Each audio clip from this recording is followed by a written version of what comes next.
किरण एक 28 साल की लड़की जो अब मुंबई में अकेले रहती है। उसकी माँ की कुछ समय पहले मौत हुई है।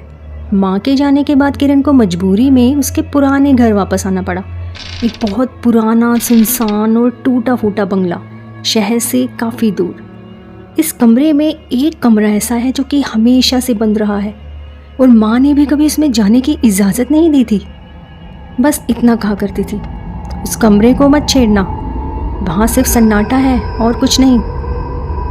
किरण जब अपने घर आई थी तो उसकी पहली रात ही वहाँ बिजली चली गई। किरण मोमबत्ती लेकर किचन की तरफ जाती है, लेकिन वापस लौटते हुए उसी कमरे का दरवाज़ा थोड़ा खुला हुआ मिलता है, जिसको उसने कभी छुआ भी नहीं।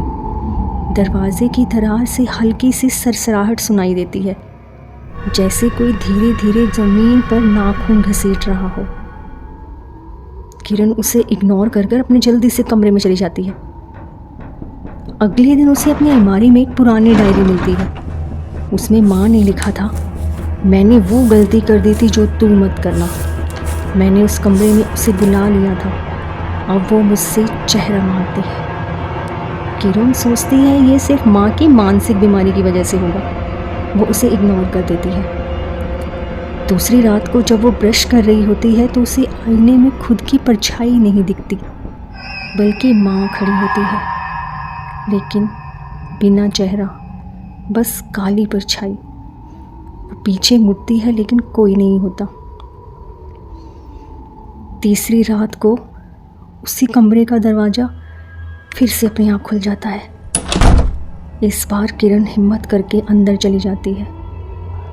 कमरे के अंदर कुछ नहीं है, बस दीवारों पर पुरानी तस्वीरें, और हर तस्वीर में माँ का चेहरा कटा हुआ, जैसे किसी ने ब्लेड से चीर दिया हो।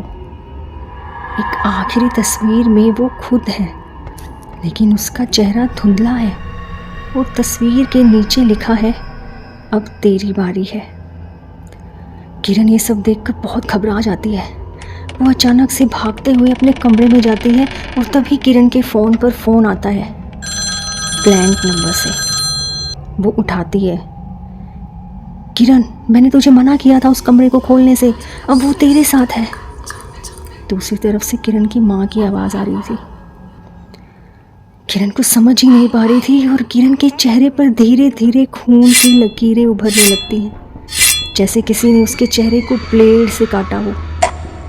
अगले दिन पड़ोसी पुलिस को बुलाते हैं। किरण का शव कमरे में मिलता है, चेहरा पूरी तरह गायब। कमरे की एक दीवार पर एक नई तस्वीर लगी होती है, किरण की, बिना चेहरे की।